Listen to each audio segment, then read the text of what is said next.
नमस्कार, मी गणेश काका. सूर्यनारायण या यूट्यूब चॅनलवरती आपलं सहर्ष स्वागत. पौष शुद्ध प्रतिपदा ते माघ शुद्ध सप्तमी रथसप्तमी या कालावधीमध्ये प्रतिवार्षिक प्रमाणे श्री क्षेत्र नारायण चिंचोली येथील यात्रेला खास प्रारंभ झाला. मोठ्या चैतन्यमय आणि भक्तिमय अशा वातावरणामध्ये ह्या सूर्यनारायणाच्या पावन नगरीमध्ये प्रत्यक्ष भगवंताच्या सानिध्यामध्ये या ठिकाणी महायात्रेला प्रारंभ झाला. यात्रेचे जे मूळ स्वरूप आहे त्याला हजारो वर्षाची परंपरा आणि प्रथा आहे. ह्या यात्रेला एक अनन्यसाधारण महत्त्व आहे आणि त्या यात्रेच्या कालावधीमध्ये जो किरणोत्सव असतो या किरणोत्सवाला एक विशेष महत्त्व असते. कारण किरणोत्सव म्हणजे जे सूर्य उपासक असतात किंवा जे भाविक आहेत त्यांच्यासाठी खास दर्शनाची एक पर्वणीच असते. कारण जो किरणोत्सवाच्या कालावधीमध्ये विशेष करून सूर्योदयाला रविवारच्या दिवशी मकर संक्रांत आणि रथसप्तमीच्या दिवशी जो भाविक अनन्य भावे नारायणाला शरण जातो तो सर्व पापातून मुक्त होतो. त्याच्या जीवनामध्ये विशेष असे बदल जाणवतात. या सूर्यनारायणाची यात्रा प्रतिवार्षिक प्रमाणे सुरू झाली. तर 15 जानेवारी दिवशी यावेळेस मकर संक्रमण आहे. तर बरोबर सकाळी 7:16 किरणोत्सव या ठिकाणी सर्वांना पाहायला मिळणार आहे. किरणोत्सवाच्या दर्शनाला काय महत्त्व असतं की जी व्यक्ती किरणोत्सवाच्या वेळेस म्हणजे ज्यावेळेस सूर्यकिरण श्रीच्या मूर्तीवरती पडते तेव्हा जो भाविक जी व्यक्ती दर्शन घेते नारायणाचे क्षयमुक्त होते, पापमुक्त होते, भयमुक्त होते. त्याच्या जीवनामध्ये जे काही दुर्धर गोष्टी असतील, अमंगल अनिष्ट असतील त्याच्यापासून त्याला मुक्ती मिळते. असा एक मकर संक्रमणाच्या कालावधीच्या दर्शनाचं एक महत्त्व आहे. या पौष मासामध्ये रविवारच्या दिवसालाही तेवढंच महत्त्व आहे. तसं त्रिकाल दर्शनाला सुद्धा महत्त्व आहे. कारण दिवसभरामध्ये भगवंताचं स्वरूप हे चैतन्यमय असं 3 स्वरूपामध्ये दिसते.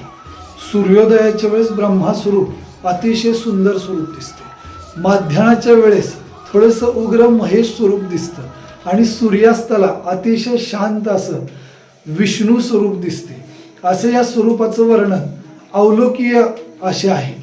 आणि जो भाविक या मासामध्ये विशेष करून रविवारच्या दिवशी मकर संक्रांतीला आणि रथसप्तमीला दर्शन घेतो, एखाद्याच्या जर पत्रिकेमध्ये दोष असतील, अनिष्ट स्थानामध्ये शनी असतील, राहू केतूचं प्राबल्य असेल किंवा त्याला इतर ग्रहांची जर पीडा असेल तर निमित्त मात्र दर्शनाने तो दोष नाहीसा होतो. याला एक विशेष महत्त्व आहे. महिन्याभराच्या यात्रेमध्ये जसं रविवारच्या दिवसाला महत्त्व असतं तसं पौष मासामधील 3ऱ्या रविवारला एक विशेष असं महत्त्व आहे. कारण या ठिकाणी बऱ्याचशा वर्षापासून 3ऱ्या रविवारी एक नगर प्रदक्षिण असते. आपण बऱ्याचशा तीर्थक्षेत्राला जातो तर ते तीर्थक्षेत्रामध्ये नगर प्रदक्षिणा करतो. परंतु आमच्या या सूर्यनारायणाच्या पावन अशा नारायण चिंचोली नगरीमध्ये पौष मासातील 3ऱ्या रविवारीच फक्त नगर प्रदक्षिणा आहे. तर 3ऱ्या रविवारी नगर प्रदक्षिणेला का महत्त्व आहे? कारण या नगराची जी रचना आहे ती काशीच्या क्षेत्रासारखी आहे.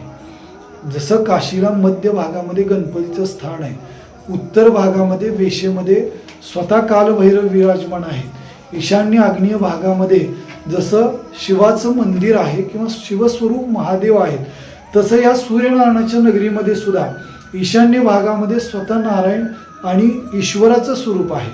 आग्नेय कोपऱ्यामध्ये नैऋत्य कोपऱ्यामध्ये विशेष करून त्या ठिकाणी महादेवाचं स्थान आहे आणि गावाच्या उत्तर भागामध्ये म्हणजे वेशेमध्ये स्वतः काळभैरव विराजमान आहे आणि गावाच्या मध्य भागामध्ये नरसिंहाचं तसंच गणपतीचं सुद्धा स्थान आहे. तर या नगर प्रदक्षिणेला महत्त्व का आहे तर वर्षातून येणारी ही नगर प्रदक्षिणा हजारो लाखो भाविक महाराष्ट्राच्या कानाकोपऱ्यातून या ठिकाणी त्या नगर प्रदक्षिणेला येत असतात. कारण भाविकांच्या मनामध्ये असा एक समज आहे की त्या नगर प्रदक्षिणेमध्ये स्वतः भगवंत कोणत्या तरी स्वरूपामध्ये आपल्याला दर्शन देतात. म्हणून भाविक आवर्जून नगर प्रदक्षिणेमध्ये उपस्थित असतात. कारण एक वाक्य मी आवर्जून सांगेन की जो भाविक अनन्य भावे त्या दिवशी नारायणाला शरण जातो आणि त्या दिवशी नगर प्रदक्षिणा करतो, न बाधती तया कुळा भूत प्रेत संबंध बाधा या युक्तीप्रमाणे जो भाविक त्या दिवशी नगर प्रदक्षिणेमध्ये सहभागी होतो तर त्याच्या कुटुंबावरती स्वतः भैरवनाथ म्हणजे काळ भैरवनाथ सुद्धा कृपादृष्टी ठेवतो. अष्टदिशेपैकी कुठल्याही दिशेला तो गेला तर त्याचा प्रवास निर्विघ्न आणि मंगलमय होतो. उद्योग, व्यवसाय, व्यापार या गोष्टीमध्ये त्याला विशेष करून यश मिळते. त्याच्या मनामध्ये जी इच्छा असतील त्या पूर्णत्वाला जातात. आणि नवदापत्य, नवीन विवाह झालेलं जे जोडपं असतं ना ते आवर्जून उपस्थित राहतं. त्यांच्या सांसारिक जीवनावरती भगवंताची कृपादृष्टी होते. कारण नारायण हा बीजोफलदाता आहे. जयावरी कृपा होय त्या भास्कराची, न पाहू शके शत्रू त्याला विरंची. उभ्या राहती सिद्धी होऊन दाशी, नमस्कार त्या सूर्यनारायणाशी. या युक्तीप्रमाणे नवदापत्यावरती विशेष भगवंत कृपादृष्टी करतात. अपत्य प्राप्तीला विशेष असा तो एक योग असतो त्या नगर प्रदक्षिणेच्या दर्शनाने. म्हणून लहानापासून ते ज्येष्ठापर्यंत सर्वजणच या ठिकाणी त्या नगर प्रदक्षिणेला उपस्थित असतात. आणि पूर्ण महिनाभर सुद्धा दर्शनाला एक महत्त्व असते. पहाटे 5:15 वाजता काकडा आरती असते. त्यानंतर सूर्योदयाला महाआरती असते. आणि जो प्रत्येक दिवसाच्या आरतीमध्ये सहभागी होतो तो सर्व प्रकारच्या व्याधीपासून, दोषापासून मुक्त होतो. त्याला एक अनन्यसाधारण महत्त्व आहे. म्हणून आवर्जून एकच लक्षात ठेवा की आवडीनं भावे हरिनाम घेसी, तुझी चिंता त्याशी सर्व काही. नको खेद करू कोण त्या गोष्टीचा, पती लक्ष्मीचा जाण पाही. या युक्तीप्रमाणे जो आवडीनं अंतकरणपूर्वक भगवंताला शरण जातो त्याच्यावरती आवर्जून लक्ष्मीनारायणाची कृपादृष्टी होते. आणि त्याच्या जीवनामध्ये सर्व प्रकारचं मंगल आणि मांगल्य घडून जातं. म्हणून भाविक हो, मी तुम्हाला आवर्जून सांगतो की ज्या वेळेस तुम्हाला शक्य असेल त्यावेळेस पौष मासामध्ये आणि विशेष करून सूर्योदयाला नारायणाचं दर्शन घ्या आणि आपल्या जीवनामध्ये एक आमूलाग्र असा बदल घडवून आणा. आणि आवर्जून मी सर्वांना दिनांक 28 जानेवारी या दिवशी पौष मासातील 3रा रविवार आहे आणि तुम्ही सहकुटुंब सहपरिवार त्या पालखी सोहळ्यामध्ये आणि आवर्जून करून नगर प्रदक्षिणेमध्ये सहभागी व्हा आणि आपल्या जीवनाचं एक प्रकारचं कृताकृत्य असं सार्थक करून घ्या. नगर प्रदक्षिणेसाठी या ठिकाणी बरोबर सकाळी 8:30 वाजता पादुका पूजनाला सुरुवात होते आणि त्यानंतर पहिली प्रदक्षिणा मंदिराला होते आणि त्यानंतर तो सोहळा नगर प्रदक्षिणेसाठी मार्गस्थ होतो आणि बरोबर नगर प्रदक्षिणा पूर्ण करून बरोबर 12 वाजता या ठिकाणी सूर्यनारायणाच्या मंदिरामध्ये तो सोहळा येतो आणि त्या ठिकाणी भव्य दिव्य असं हजारो लाखोंच्या स्वरूपामध्ये लोकांच्या उपस्थितीमध्ये या ठिकाणी महाआरती संपन्न होते. या ठिकाणी विशेष करून महाप्रसादाचं सुद्धा आयोजन केलेलं असतं आणि हजारो आणि लाखो भाविक या ठिकाणी महाप्रसादाचा सुद्धा लाभ घेतात. म्हणून आवर्जून आपण पूर्ण पौष मासामध्ये ज्या वेळेस आपल्याला शक्य असेल त्यावेळेस आपण सहकुटुंब सहपरिवार सूर्योदयाच्या दर्शनाचा लाभ घ्या. विशेष करून रविवार, मकर संक्रांत, रथसप्तमी आणि पौष मासातील 3ऱ्या सोहळ्याच्या नगर प्रदक्षिणेचा लाभ घ्या. आपल्या वेळेनुसार आपण त्या प्रत्येक सोहळ्यामध्ये सहभागी होण्याचा प्रयत्न करा आणि भगवंताची कृपादृष्टी आपल्यावरती करून घ्या. कारण हाती घेऊन या गदा करी माझ्या कर्माचा चिंदा, सच्चिदानंदा श्रीहरी या युक्तीप्रमाणे आपल्यावरती नारायणाची सदैव कृपादृष्टी हो हीच मी या ठिकाणी प्रार्थना करेन आणि आपण सर्वांचा सहभाग या ठिकाणी आवर्जून व्हावा म्हणून मी आवर्जून आपल्याला आमंत्रण पण देतो. रामकृष्ण हरी. सूर्यनारायण भगवान की जय. म्हणजे या पौष मासामध्ये विशेष दिवसांना असं महत्त्व पण असतं. कारण पौष मासामध्ये येणारी पुत्रदा एकादशी, या एकादशीला सुद्धा एक अनन्यसाधारण महत्त्व आहे. कारण पुत्रदा एकादशी ही 6 महिन्यातून एकदा येते आणि पर्वणी म्हणून पौष मासामध्ये येते. कारण सूर्य हा बीजोफलदाता आहे. जो पुत्रदा एकादशी करतो, ज्याच्या जीवनामध्ये संतान प्राप्तीसाठी विशेष प्रयत्न असतो किंवा पुत्रप्राप्तीसाठी एखाद्याला आशा असते, तर त्यांनी आवर्जून पौष मासातील या ठिकाणी पुत्रदा एकादशी करावी आणि त्या दिवशी दिवसभरामध्ये कधीही या ठिकाणी येऊन सूर्यनारायणाचं दर्शन घ्यावं.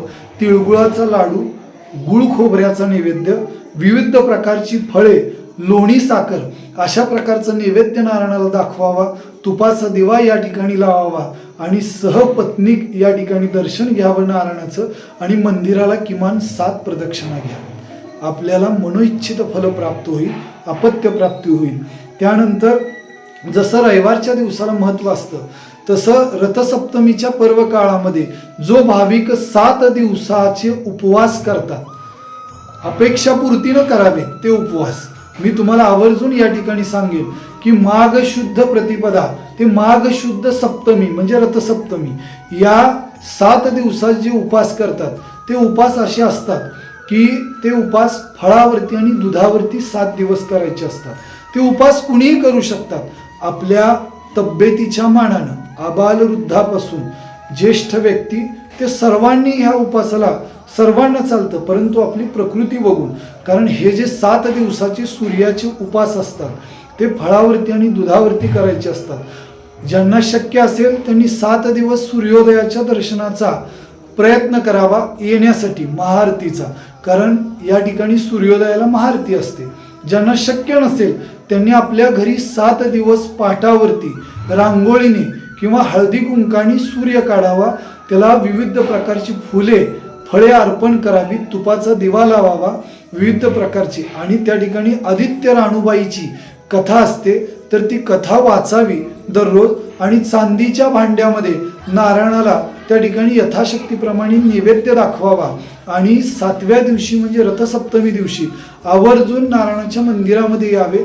आपल्या परीनुसार गुळ खोबरं, गुळाची पोळी, शेंगादाण्याची पोळी, त्यानंतर लोणी साखर, श्रीखंड, बासुंदी, आम्रखंड, फ्रूटखंड जे विविध प्रकारचे, आणि विशेष करून मुगाच्या डाळीच्या नैवेद्याला एक महत्त्व आहे, म्हणून त्या दिवशी आपल्या परीनं तो नैवेद्य 7 दिवसाचा संकल्प म्हणून नारायणाला आणून दाखवावा, आणि तो नैवेद्य आपल्या घरी नेऊन आपण सहकुटुंब सहपरिवार महाप्रसाद म्हणून भक्षण करावा. आणि त्या दिवसाला एक अनन्यसाधारण महत्त्व असतं. आणि नक्की तुम्ही रथसप्तमीचा पण 7 दिवसाचा उपास करा. त्या कालावधीमध्ये शक्य असेल त्या दिवशी सूर्योदयाला दर्शनाचा लाभ घ्या आणि शक्य असेल त्यांनी 7 दिवस सूर्योदयाच्या आरतीचा पण लाभ घ्या.